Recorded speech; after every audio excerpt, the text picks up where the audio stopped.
Welcome to new TV Telugu. ఇప్పుడు Telangana top 10 చూద్దాం. జగిత్యాల కౌన్సిలర్లు బీ ఫామ్లతో మున్సిపల్ కార్యాలయానికి చేరుకున్నారు. కొద్దిసేపట్లో తమ నిర్ణయాన్ని వెల్లడించనున్నారు. ప్రస్తుతం జరుగుతున్న పరిణామాల నేపథ్యంలో జీవన్ రెడ్డి సూచించిన వ్యక్తికి బదులుగా సంజయ్ కుమార్ సూచించిన వ్యక్తిని చైర్మన్ గా ప్రకటించే అవకాశం ఉందని, దీంతో జీవన్ రెడ్డికి మరోసారి నిరాశ తప్పదని తెలుస్తోంది.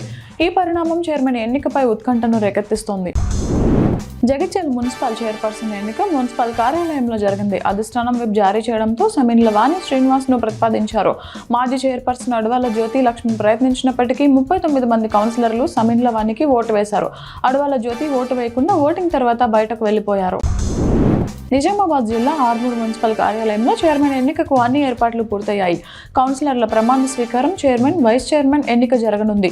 ఆర్మూర్ మున్సిపల్ కార్యాలయం వద్ద భారీ పోలీస్ బందోబస్తు ఏర్పాటు చేశారు. వివిధ పార్టీల కౌన్సిలర్లు తమ క్యాంపుల నుంచి బయలుదేరారు. వనపర్తి జిల్లా అమరచింత మున్సిపాలిటీలో 2వ వార్డు బీఆర్ఎస్ అభ్యర్థి సువర్ణ భర్త జింకా రవిని కాంగ్రెస్ నాయకులు గదిలో బంధించారని ఆరోపణలతో ఉద్రిక్తత నెలకొంది. ఈ ఘటనపై బీఆర్ఎస్, కాంగ్రెస్ నాయకుల మధ్య వాగ్వాదం జరిగింది. పోలీసులు జోక్యం చేసుకుని బీఆర్ఎస్ అభ్యర్థి భర్తను అదుపులోకి తీసుకుని పోలీస్ స్టేషన్కు తరలించారు. సిద్దిపేట జిల్లా చిన్నకోడూరు మండలంలోని కమ్మర్లపల్లి పంచాయతీ భవన నిర్మాణానికి నిధులు మంజూరు కావడంతో గ్రామస్తులు ముఖ్యమంత్రి రేవంత్ రెడ్డి చిత్రపటానికి క్షీరాభిషేకం చేశారు. ఈ నిధుల మంజూరుకు కృషి చేసిన జిల్లా ఇన్ఛార్జ్ మంత్రి వివేక్ వెంకటస్వామి, నియోజకవర్గ ఇన్ఛార్జ్ పూజల హరికృష్ణ, మాజీ ఎమ్మెల్యే మైనంపల్లి హనుమంతరావుకు వారు కృతజ్ఞతలు తెలిపారు. ఈ కార్యక్రమంలో కాంగ్రెస్ పార్టీ మండల అధ్యక్షుడు మీసం మహేందర్, నాయకులు రాజేష్, వినోద్ కూడా పాల్గొన్నారు. తెలంగాణలో పెండింగ్లో ఉన్న ఫీజు రియంబర్స్మెంట్ బకాయిలను తక్షణమే విడుదల చేయాలని డిమాండ్ చేస్తూ సోమవారం ఉస్మానియా యూనివర్సిటీ ఆర్ట్స్ కాలేజ్లో విద్యార్థి జనసమితి భారీ కార్యక్రమం నిర్వహించింది. ఈ ఆలస్యం వల్ల వేలాది మంది పేద, మధ్యతరగతి విద్యార్థులు తీవ్ర ఇబ్బందులు పడుతున్నారని విద్యార్థి నాయకులు చెరుకు శ్రీనివాస్ తెలిపారు. ఈ డిమాండ్తో విద్యార్థులు నిరసన వ్యక్తం చేశారు.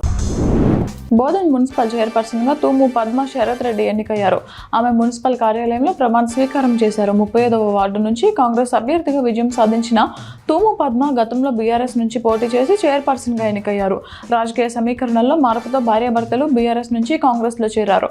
ఈసారి ఎన్నికల్లోనూ కాంగ్రెస్ తరపున పోటీ చేసి గెలుపొందారు. వైస్ చైర్మన్గా ఎంఐఎం పార్టీ అభ్యర్థి మీర్ ఇలియాజ్ అలీ ఎన్నికయ్యారు.